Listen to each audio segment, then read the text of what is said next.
প্ৰথমে মই বিচাৰো যে এইখিনি বাতৰি কোনে প্ৰকাশ কৰিছে হেতু অসমৰ সামাজিক মাধ্যমত আৰু ৰাইজৰ চৰ্চা কৰাটো উচিত, আলোচনা কৰাটো উচিত।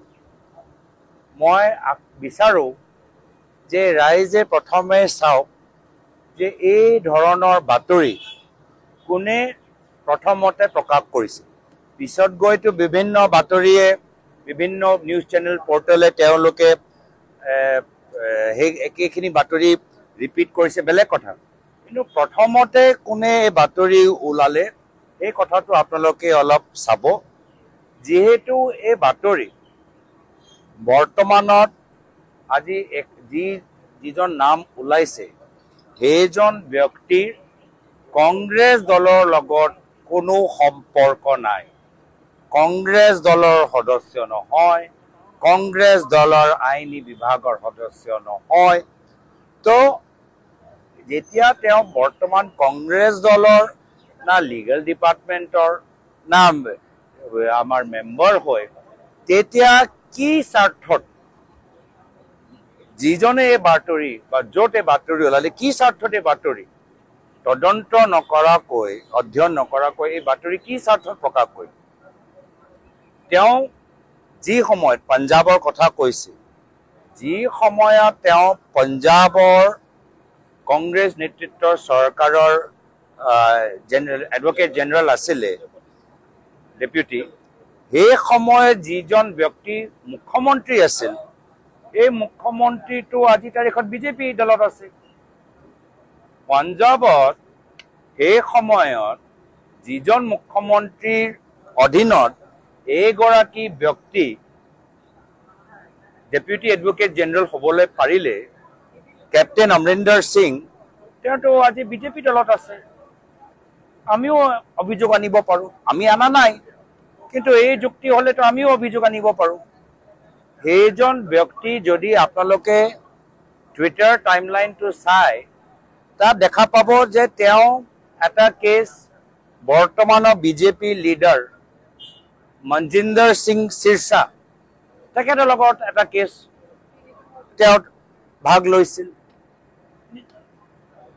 আকৌ আমিও অভিযোগ দিব পাৰোঁ তেনেকৈ। আৰু এটা যদি চাই তেওঁ টুইটাৰটোৱে চাব দেই। তো আমি এনেধৰণৰ তথ্য, যি বাস্তৱ তথ্য লৈ আমিও কিছু অভিযোগ দাঙি ধৰোঁ নেকি? ৰাজ্যিক সভাপতিক সোধোঁ নেকি? কেন্দ্ৰীয় সভাপতি আমি কৰিবলৈ বিচৰা নাই, আমি ৰাজনীতি কৰিবলৈ বিচৰা নাই। আৰু এই ধৰণৰ বোকা চেতিয়া ৰাজনীতি জুবিনদাৰ সম্পৰ্কত আমি কৰিবলৈ বিচৰা নাই। মই পুনৰবাৰ যিসকলে এই ধৰণৰ বাতৰি লৈ মানুহৰ মাজত বিভ্ৰান্তি সৃষ্টি কৰিবলৈ চেষ্টা কৰিছে তেওঁলোকক কোনে হোৱাটছআপত দিলে? নিশ্চয় ইমান, মইতো 5 মিনিটতে ইমান গম পালোঁ, নিশ্চয় তেওঁলোকক কোনোবাই হোৱাটছআপত পঠালে। তেওঁ নিজৰ পুত্ৰসকলক অলপ আলোচনা কৰাটো ভাল যে এই ধৰণৰ বাতৰি হ'লে তেওঁলোকৰ সেই ছবিটো বেয়া হয়, আমাৰ একো নহয়। আমাৰ দাবী স্পষ্ট, তদন্ত সোনকালে হওক, ভালদৰে হওক।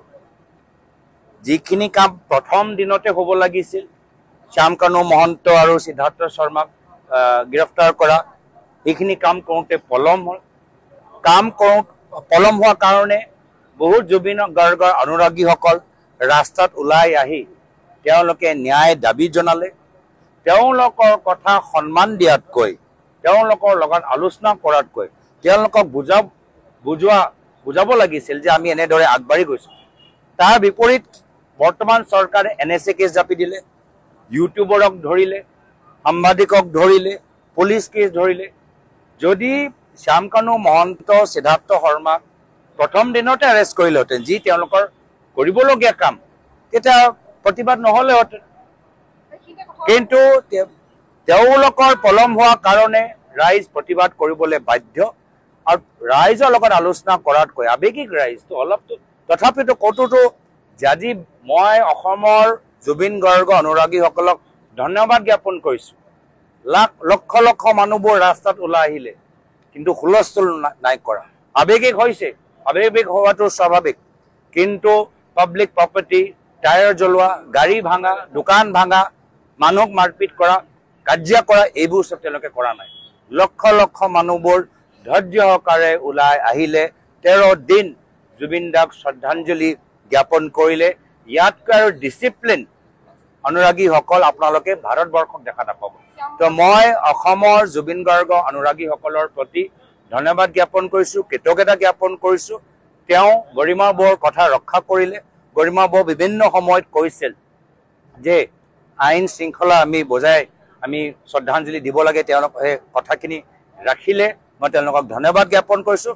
আৰু তেওঁলোকৰ হয় যিহেতু চৰকাৰে নিজে পলম কৰিলে, যাৰ ফলত তেওঁলোকে প্ৰতিবাদ কৰিবলৈ হ'ল। আৰু আজি তাৰিখত তেওঁলোকৰ ওপৰত NSA কেছ, পুলিচে মাৰপিট কৰিছে, জেলত আছে, অজয় জেলত আছে, ভিক্টৰ জেলত আছে, আৰু কিছুমান আছে। তেওঁলোকক এখন চৰকাৰক অনুৰোধ জনাইছোঁ, এওঁলোকক ৰেহাই দিয়ক।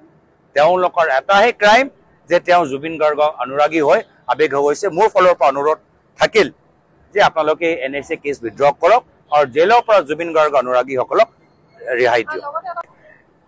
ৰাইজে চাব যে অসম চৰকাৰে আৰু অসম আৰক্ষীয়ে কিমান এটা মানে ৱাটাৰপ্ৰুফ কেছ বনাব পাৰে, যি কেছ পিছত গৈ চেলেঞ্জ নহয়। এইটো অসম আৰক্ষীৰ ওপৰত নিৰ্ভৰ, মুখ্যমন্ত্ৰীৰ ওপৰত নিৰ্ভৰ। ইতিমধ্যেতো আপোনালোকে কোৱা মতেতো মুখ্যমন্ত্ৰীয়ে ভাল কাম কৰিছে। মোৰ মতে যদি 13 দিন দিলে তো বহুতখিনি এভিডেন্স লুকাব এটা সুবিধা পালে, মোবাইল ৰেকৰ্ড ডিলিট কৰিবলৈ সুবিধা পালে। মোবাইলটো 13 দিনটো আপোনালোকে পালে নেকি? নাই পোৱা। তো এইখিনি কাম সিদ্ধাৰ্থক দিলে। মুখ্যমন্ত্ৰীয়ে শ্যামকানু মহন্তক আমাক তেওঁক এডভাৰটাইজ কৰিবলৈ সুযোগ দিলে কি মই আহি আছোঁ দেই। তেওঁ গ্ৰেপ্তাৰ ক'ত হ'ল? তেওঁতো আহি আছোঁ নিজে এডভাৰটাইজ কৰিলে। তো আপোনাৰ আমাৰ ৰাইজৰ পৃথক চিন্তা। আমি বিশ্বাস কৰোঁ যে অসম আৰক্ষী এটা ৱাটাৰপ্ৰুফ কেছ বনাব, ইনভেষ্টিগেশ্যনৰ ক্ষেত্ৰত কোনো আৰু গাফিলিটি বা পলম নহয়, যাৰ ফলত শ্যামকানু মহন্তৰ অধিবক্তাসকলে